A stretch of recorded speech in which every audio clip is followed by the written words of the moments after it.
Мошенники нашли новый способ, как получить деньги от населения. Теперь они используют WhatsApp. Пользователей приложения обманным путем подписывают на платные сервисы стоимостью $50 в месяц. Любители поживиться за чужой счет не дремлют. Многие из нас до сих пор помнят, как мошенники в разговоре по телефону просили нажать несколько кнопок для подтверждения номера телефона или назвать 3 циферки с оборотной стороны банковской карты и таким образом лишали людей денег.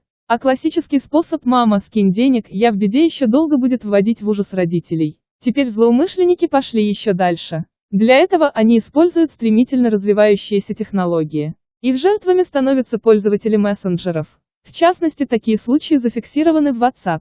Потенциальному потерпевшему приходит сообщение от пользователя из списка контактов об акции. В нем говорится, что человек якобы может получить подарок от известного бренда. Для этого необходимо пройти по ссылке. Затем владельца гаджета переадресуют на другую страницу, где ему предлагают заполнить анкету с 4 вопросами. После того, как пользователь проходит квалифицированный отбор, его просят отправить заявку на приз. Правда, стоит эта услуга $1.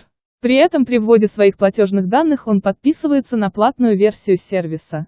Если же человек не отменяет подписку за неделю, то тогда с его банковской карты спишут еще деньги в пользу мошенников. В первую очередь будьте внимательны. Свяжитесь с отправителем предложения другим способом и узнайте, действительно ли он вам предлагает что-то нужное. Затем, если направление ссылки подтверждено, сами ознакомьтесь с правилами акции, почитайте о ее организаторе, визуально сличите оформление сайта обманки с официальным сайтом, убедитесь в совпадении адреса. И напоследок запомните, если вас просят заплатить небольшую сумму в обмен на гарантию получить товар, услугу или деньги заведомо большей стоимости или в большем размере, как бы не хотелось верить в чудо, вас обманывают.